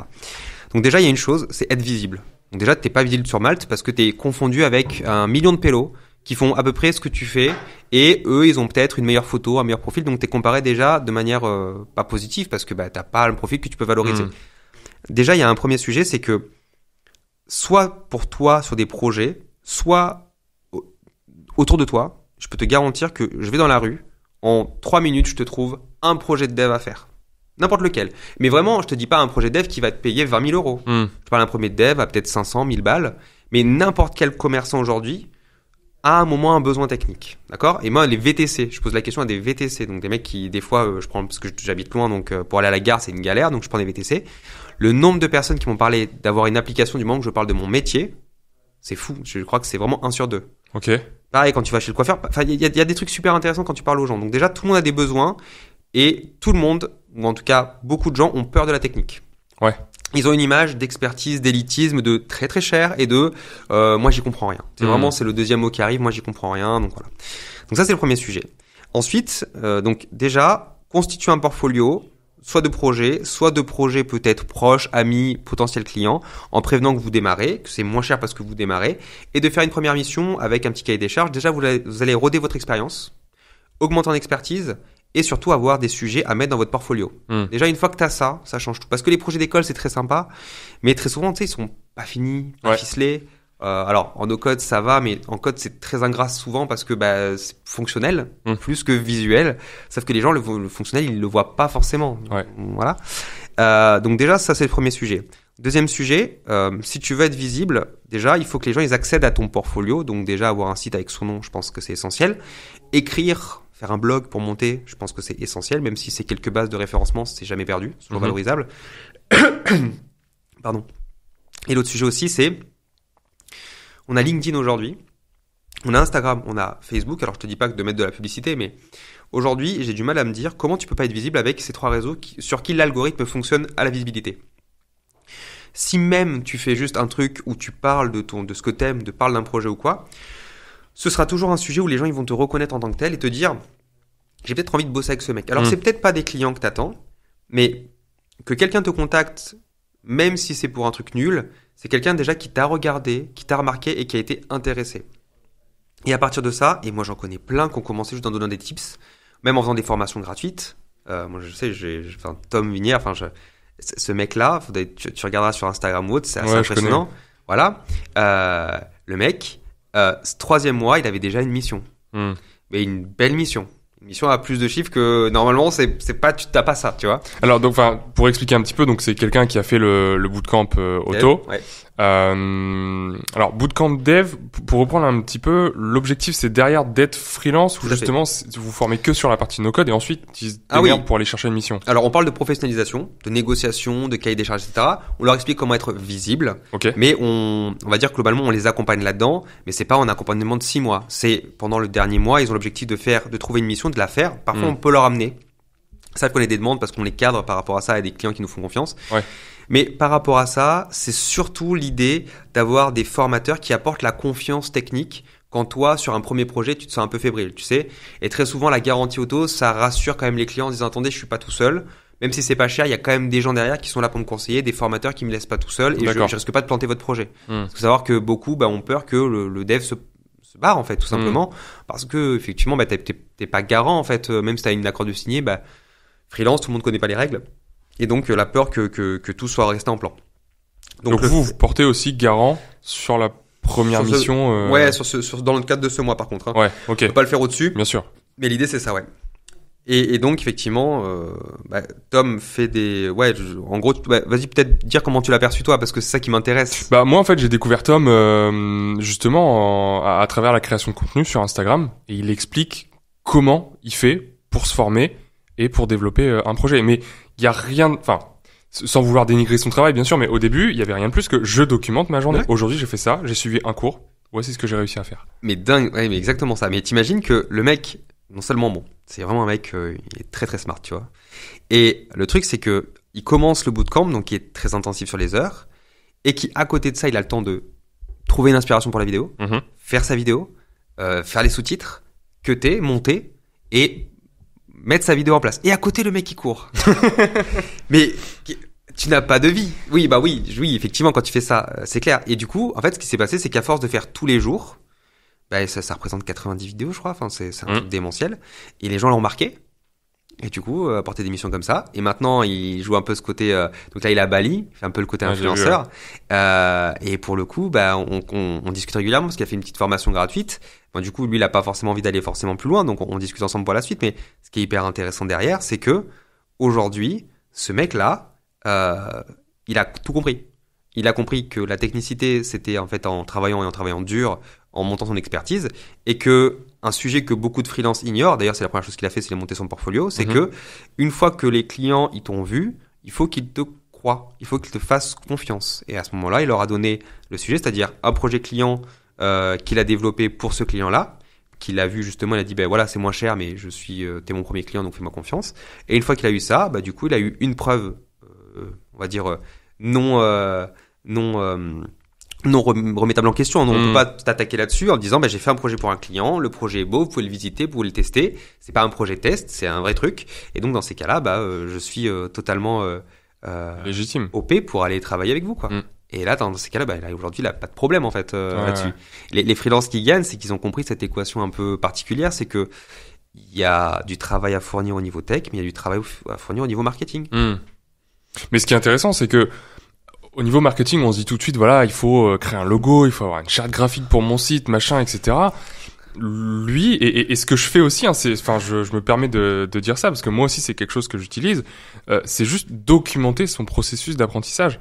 Et on se dit souvent, voilà, il faut que j'ai des idées de vidéos, faut que j'aille utiliser ma créativité pour faire, je sais pas moi, des nouveaux formats comme les influenceurs, etc.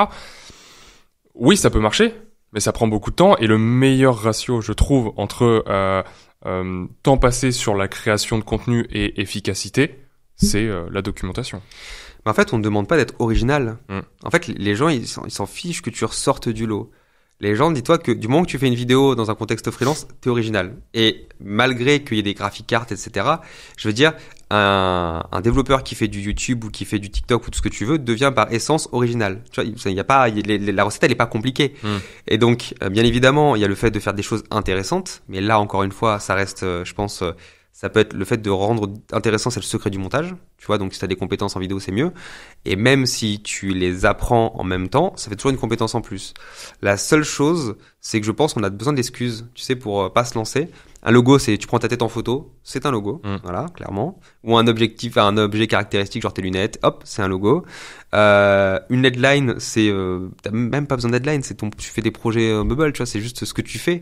Tout le reste, par contre, effectivement, c'est de dire que ça a un sens ce que tu fais. Je pense que c'est important parce que les gens vont chercher finalement de se baser sur quelque chose de précis. Ça peut être le prix, ça peut être la rapidité, ça peut être le fait que effectivement tu sois communicant, donc on se dit qu'on peut lui faire confiance. Ouais. Je pense qu'il y a un sujet à jouer sur une singularité. Cette singularité, ça peut être de se dire je développe votre produit en X temps, ou alors effectivement je fais quelque chose que d'autres ne font pas, comme un peu de design autre, et de montrer des projets qui soient en relation avec ce sujet-là.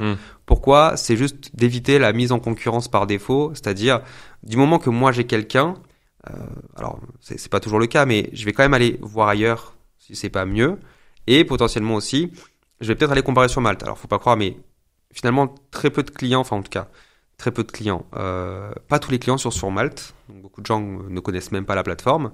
Et peut-être même que dans les gens que vous allez voir, ils ne connaissent pas d'autres freelance Bubble. Donc à ce moment-là, vous avez moins à montrer. Mais ça veut dire que vous allez devoir faire une deuxième chose qui, je sais, peut être compliquée. C'est du commercial en physique. Ou aller voir des gens, leur parler d'un projet et dire « Ouais, mais moi, je peux le faire. » Et là, c'est encore autre chose. Certains sont à l'aise là-dessus. Je sais que d'autres ne sont pas du tout à l'aise là-dessus. Donc, je force personne. Mais sachez que je trouve que c'est le moteur le plus puissant. Vous allez dans des trucs d'artisanat ou dans des salons. Je peux vous dire que c'est même pas à l'épuisette que vous chopez des clients. Ouais, tout le monde a besoin. Tout le monde a besoin. Ils ont pas conscience de la concurrence. Tu te places un petit peu dans un océan bleu. Et surtout, je pense que ils savent pas ce que la technologie permet aujourd'hui. Il y a des gens que je leur ai fait un truc, c'était magique. Je suis intervenu pour un groupe de jeunes dirigeants. Je te jure, j'avais l'impression de faire de la magie devant eux quand j'ai utilisé Zapier pour envoyer un post sur les réseaux sociaux. Ouais. Tu sais, genre vraiment, il y a un arrêt comme ça. Alors après, tu sais, j'ai fait plusieurs niveaux parce que honnêtement, à un moment, j'ai passé un petit peu vite une étape. Il y a eu vraiment des frissons, genre, est-ce qu'il y aura un replay? J'avais fait des tutos. Et en fait, à un moment, je suis passé sur l'utilisation, tu sais, de ChatGPT, mais en API. Ouais. Donc, dans Zapier, tu peux l'intégrer directement. Donc, le fait que le post s'écrive tout seul, que l'image se crée tout seul. Voilà, j'ai eu des palpitations. Des mecs qui m'ont dit, on n'a plus besoin de gérer le truc. J'ai aussi la réflexion de, on est foutu en tant qu'humain. Voilà. Donc, mais j'ai vraiment des trucs où, à ce moment-là, il faut savoir que en France, il y a 11% d'électronisme. D'accord? Okay. Alors je le mets à ce stade parce que c'est pas forcément essentiel, mais c'est important de le comprendre. Les écarts entre les gens qui maîtrisent la techno et les gens qui n'en ont même pas entendu parler sont énormes. Et on se rend pas compte parce que le code, le no-code ou même les personnes qui parlent de tech sont en réalité dans un tout petit microcosme. Même si on a l'impression qu'il y a beaucoup, c'est en réalité relativement parce que nous petit. On est dedans. Et oui. Forcément, on est entouré. Mais par rapport à la population française, c'est quand même extrêmement, enfin pas extrêmement faible, ça reste quand même un petit taux. Je crois qu'en France, j'avais regardé, il y a moins de 10% de devs en tout dans le côté métier. Enfin, 10%, c'est un ratio par rapport aux entreprises, mais ça reste un tout petit secteur. Et donc, forcément qu'il y a un sujet là-dessus. Donc, c'est hyper intéressant de se dire que il y a un énorme potentiel. C'est comme quand les gens, tu sais, ils me disent, oui, est-ce qu'il y a des missions sur Bubble? Je suis putain, c'est fou cette question. Est-ce qu'il y a des missions sur Bubble? Genre, est-ce qu'un développeur t'irait de dire, est-ce qu'il y a des missions en JS? Tu vois, non, ton sujet, c'est le développement web. Ouais. La techno, c'est un médium. Bien évidemment, tu as des clients qui ont préféré telle ou telle techno, mais encore faut-il que le client connaisse cette techno. Et paradoxalement, maintenant, des gens parlent de WordPress, mais avant, les gens ils disaient je veux un site web. Je disais pas je veux un WordPress. Donc c'est pareil. Donc au bout d'un moment, c'est le développement web. Et le développement web, il y a énormément de demandes, énormément de missions. Il y en a beaucoup et quasiment tous les jours. C'est juste qu'en face, il y a des gens qui effectivement pensent que il y a limite le nom, leur prénom sur l'annonce qui les attend pour aller chercher cette compétence-là, et que bien évidemment, tu sais, en tant qu'employeur, en tant que client, tu mets des compétences sur l'annonce par réflexe, même pas parce que tu en as besoin, mais par sécurité, par écrémage. Et le mec, tu vois, il coche. Je dis, ah putain, dommage, j'ai pas une bonne communication. J'ai pas rendre la mission parce que ça se négocie. Ouais. Mais les gens ont peur de passer pour des amateurs. La légitimité, là, il y a beaucoup de gens, il y a beaucoup de problèmes de confiance par rapport à ça. Je pense. Mais est-ce que tu penses que justement le fait de se dire il y a des projets un petit peu partout, tout à l'heure tu disais voilà, il suffit d'aller dans un salon de commerçants, d'artisans pour trouver des projets, est-ce que cette hypothèse elle est pas vraie uniquement dans le scope du no-code? Parce que je dis vous parce que bon voilà, moi de base je suis formation, tu l'acceptes, okay. Mais moi il y a pas de souci avec ça, parce que justement vous êtes dans cette case où l'outil permet de développer plus rapidement et donc c'est moins cher en général que aller chercher un dev web en React ou en je sais quelle technologie. Alors, il y a une question que je pose à toutes les personnes qui veulent créer un projet en Bubble et de leur dire, parce que à chaque fois j'ai eu un peu le sujet de oui mais le code par rapport à Bubble, tu vois. Et je leur dis, est-ce que vous avez fait estimer votre projet au niveau d'une agence? Avec du code. Ouais. Très peu de gens connaissent les prix du code. C'est-à-dire que beaucoup de gens ont peur du code, mais ils ne savent pas le prix que ça coûte. Ouais. C'est-à-dire qu'ils ont une idée, même pas fixe, tu vois, mais ils ont pas de truc. Et une fois qu'ils sont effectivement torchés par une agence, en général, voilà, ils reviennent à ça. Donc pour moi, la perception du prix, je dirais, c'est plutôt la perception de la complexité en face de la personne à trouver qu'un sujet de prix en soi avec une idée qui va être mirobolante. Je pense qu'il y a cette idée de prix, elle est plutôt sur les personnes qui ont déjà eu l'habitude de le faire et c'est un peu différent. Pour moi, je pense que déjà, savoir s'adresser à des développeurs, c'est savoir ce que tu veux et avoir des personnes dans ton milieu qui font du développement. Ce qui est compliqué par rapport à ça, c'est que du moment que tu es dans un autre secteur que la tech, il y a en réalité très peu de chances que tu aies un développeur près de toi, à part peut-être Jean-Jacques, on va dire 56 ans, DSI d'une boîte qui lui n'a plus codé depuis ses 25 ans, hein, clairement, qui est installé vraiment, il faut surtout pas que ça bouge, tu vois. Ouais. Donc l'image qu'ils ont du code, c'est de dire c'est sûrement des petits jeunes, hein, ils sont très cultivés, on s'éclate bien, mais ils en ont pas dans leur entourage, ils ont même pas de conseils. Donc eux, ils ont une image du code qui remonte vraiment au Minitel, voilà le début d'Internet. Ils ont un truc en plus où ils se sentent un peu ils se sentent dépassés par rapport à l'IA et tout ce qui arrive derrière. Et je préfère, ils ont encore plus ce recul-là en disant bon c'est peut-être pas pour moi ou c'est pas ci ou c'est pas ça. Et vu qu'ils ont personne qui vient leur parler aussi. Du coup, ils s'isolent dans un truc qui est vraiment soit un fantasme technologique, du coup, des personnes qui justement pensent que ce qu'ils font, c'est en réalité infaisable. Sinon, il y a des gens qui l'auront fait. Enfin, moi, j'ai des projets qui reviennent en mode oui, mais en Bubble, on peut pas faire ça. Non, c'est juste que c'est nul à faire. En fait, c'est pas intéressant en fait. Donc, du coup, à ce moment-là, personne le fait parce que ça représente rien. Mais oui, c'est faisable.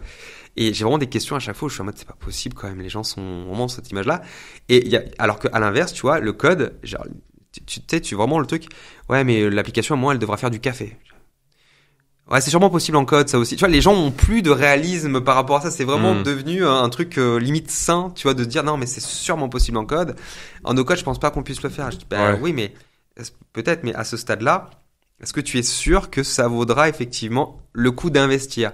Ah, mais pourquoi? C'est combien? Tu vois, donc déjà, les questions, j'ai l'impression de faire de l'éducation à ce moment-là, mais en réalité, c'est ça. C'est-à-dire que ce sont ces personnes qui, personne leur parle. Ces personnes-là, la seule interface qu'elles ont, faut le savoir, c'est des agences qui vont les prospecter, et les agences qui prospectent de cette manière ne sont pas les plus honnêtes. Je vais pas cracher dans la soupe, mais j'ai les mecs qui font du cold calling sur des commerçants, c'est pas l'agence qui a un respect de l'artisanat et du métier et qui a faire des beaux trucs. Très souvent, c'est les mecs qui ont des armées de commerciaux, ils sont primés à l'objectif, et c'est tout. Ouais. Les devs, ils vont juste t'exécutent et très souvent il y a des templates préfets avec un peu ce sujet de une techno avec un j'aime bien la techno propriétaire de l'agence, tu sais. Alors, en fait, on te loue le système. Alors je crois que c'est devenu illégal maintenant, mais très souvent la techno elle est propriétaire et en fait une fois que t'es dedans, en fait personne peut la reprendre à part l'agence en question et qui va te faire payer si tu veux migrer. Donc à ce moment-là, tu vois, ils ont tout compris. Et les commerçants, très souvent, soit ils se sont fait avoir, et pour ceux qui ne se sont pas fait avoir, leur seule interface technique, ça a été des personnes comme ça. Ils n'ont pas eu de personne pour leur parler, pour leur conseiller. Personne leur adresse la parole. Et justement, il y a sûrement un enjeu en tant que freelance là-dessus où toi, tu vas éduquer ton prospect pour qu'il devienne client et lui dire, bah voilà, regardez, il y a cette option-là, mais il y a aussi celle-ci qui est 5, 10, 20 fois moins chère et plus rapide. Mais moi, je leur aide en fait toute personne qui, en réalité, même une grosse entreprise, on a travaillé avec des grosses boîtes, on s'aperçoit qu'il y a même en interne des niveaux techniques sur les possibilités offertes par effectivement la tech, le code et même le no-code, qui sont qui sont vraiment plus à jour depuis très longtemps. Ok. Il y a vraiment un écart de perception qui est fou et on a tendance à se dire les plus grosses boîtes sont équipées.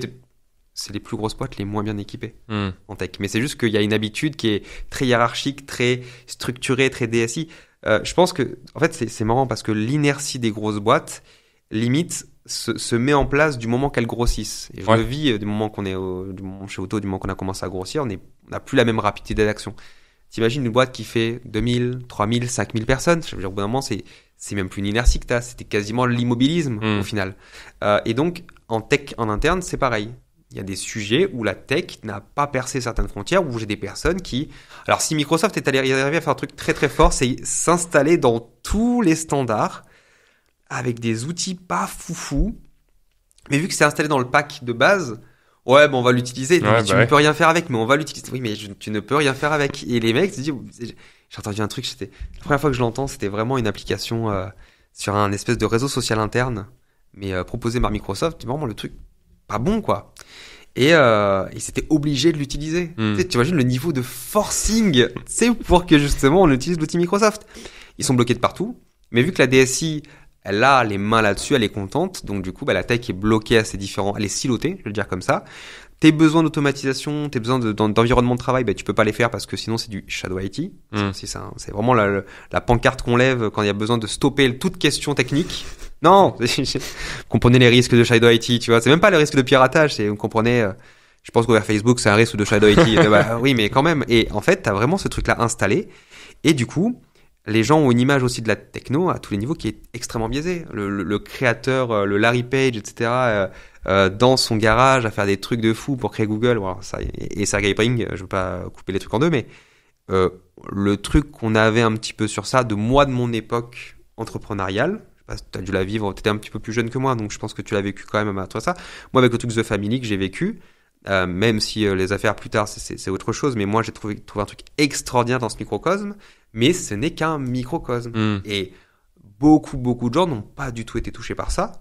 Et le pire, c'est que des nouvelles générations qui arrivent, elles n'auront pas eu de The Family. Je dis pas que c'est une mauvaise chose, mais je trouve que c'était un phare au milieu de la nuit où moi je me suis vraiment farci beaucoup de vidéos de Startup Food à l'époque, qui était l'ancienne chaîne.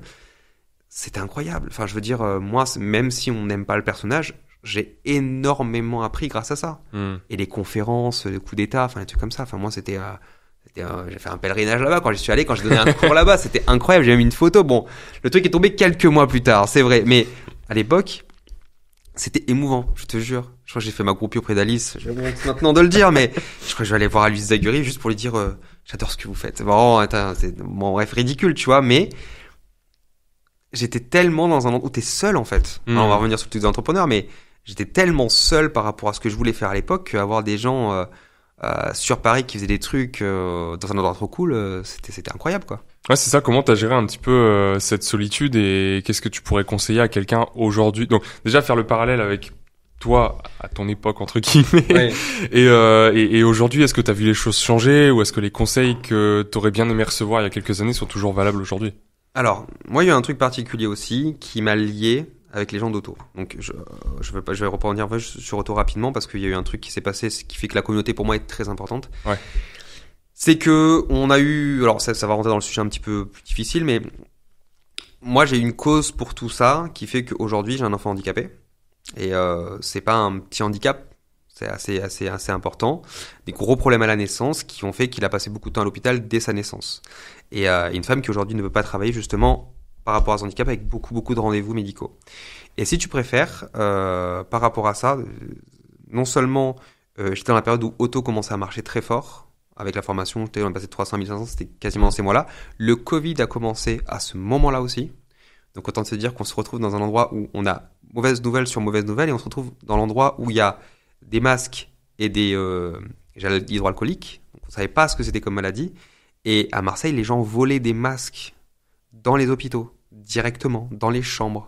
C'était l'apocalypse. C'est-à-dire que nous, on devait, pour voir notre fils, aller à l'hôpital. Les flics étaient dans la rue. Pour empêcher, on se faisait contrôler tous les jours avec des autorisations.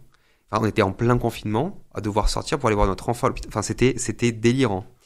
Et je faisais une newsletter régulièrement à ce moment-là parce que quand ça commence à démarrer. Et en fait, au bout d'un moment, j'ai craqué, j'ai écrit ce qui se passait dans la newsletter. Ouais. Et les gens m'ont répondu du soutien. les gens m'ont soutenu, m'ont envoyé beaucoup de messages de soutien et ça m'a beaucoup touché. Et si tu préfères, j'ai jamais perdu ce fait de, dans la newsletter, au bout d'un moment, toujours avoir une partie où j'écris, moi, personnellement, ce que je vois, ce que je ressens, ma vision, ma gastro-entérite, des fois. C'est vrai que j'ai abusé, mais voilà, c'était rigolo. Et les gens me disent, des fois, on regarde que cette partie-là de la newsletter parce que ça nous intéresse, parce que c'est le côté humain.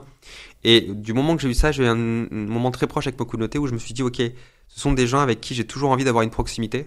Bien, c'est des gens qui bougent, qui évoluent, mais beaucoup de gens, en fait, les gens se privent pas pour venir me parler et je reste très accessible quand même. Et plus le truc de changer de vie, donc c'est un instant particulier. C'est pour ça que les gens font beaucoup de choses, même des trucs, des fois des chansons, etc. Mais c'est parce que je pense que j'ai instauré aussi un truc assez personnel dans cette relation-là. Et la relation avec mon fils, enfin, je veux dire, ils ont vu beaucoup de choses, ils m'ont vu grandir en fait, c'est devenir père et tout. Et je pense que si tu regardes toutes les newsletters, t'as un peu le filigrane de toute mon aventure là-dessus, tu vois. Donc il y a des sujets, bien évidemment, que de plus en plus je vais me libérer pour en parler parce qu'il y a des sujets sur la santé mentale, etc., qui je pense sont importants. Et j'ai envie de le faire comme ça. Et je pense qu'au bout d'un moment, ça a été un petit peu dans les mots, ça a changé un petit peu juste après, c'était dommage, mais beaucoup de gens commençaient à dire, est-ce que les boîtes n'ont pas une responsabilité sur aussi comment elles communiquent et ce qu'elles veulent montrer comme image?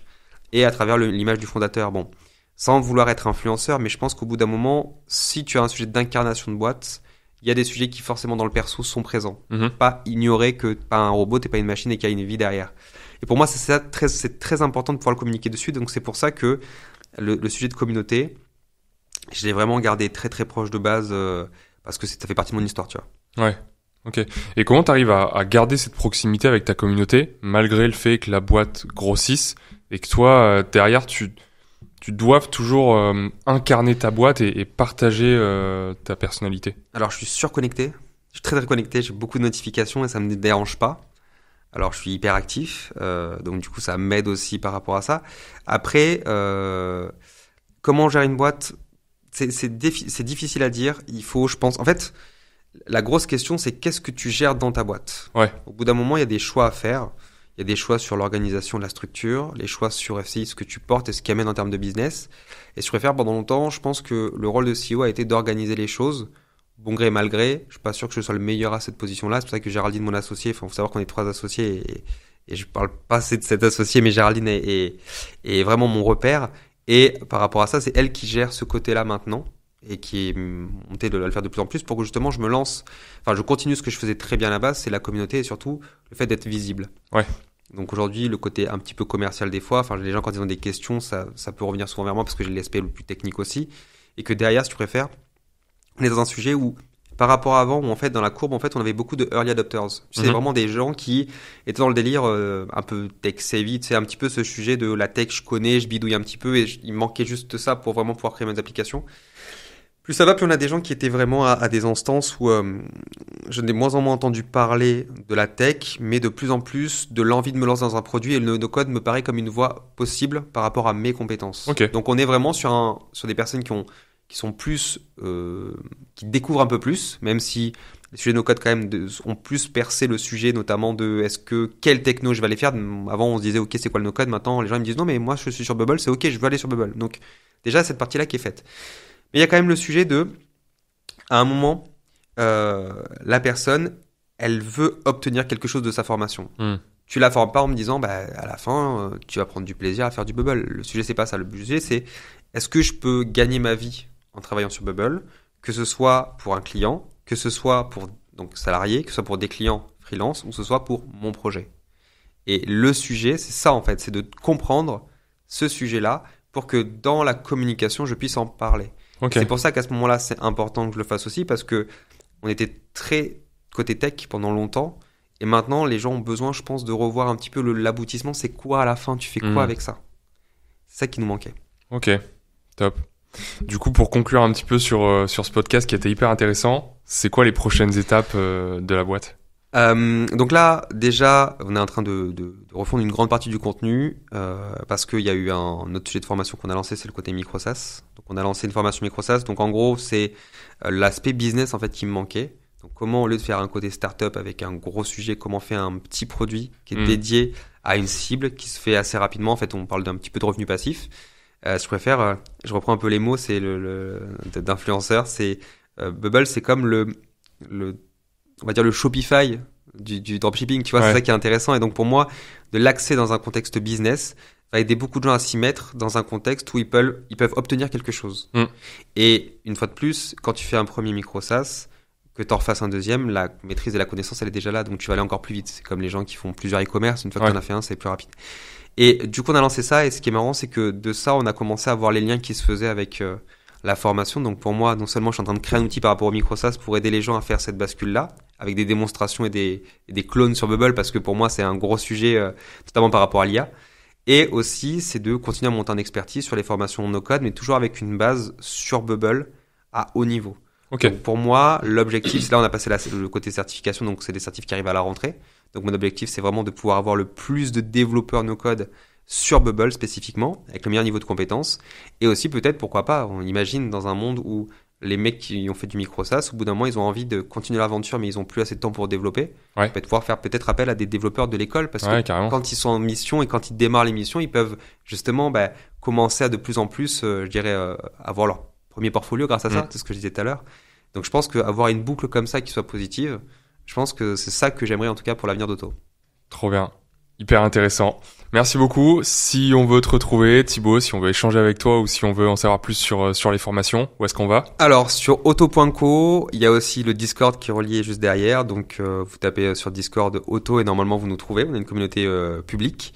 Et donc derrière, il y a aussi une plateforme, donc app.auto.co. Vous arrivez depuis le site et vous pouvez vous connecter, justement, c'est gratuit, avec des bases de formation, donc ce qu'on appelle le programme Explorer, avec quelques outils à tester et notamment des bases sur ces outils. Donc c'est là où on peut commencer un petit peu et c'est plutôt rigolo de commencer de manière assez simple et de voir un peu comment nous on forme.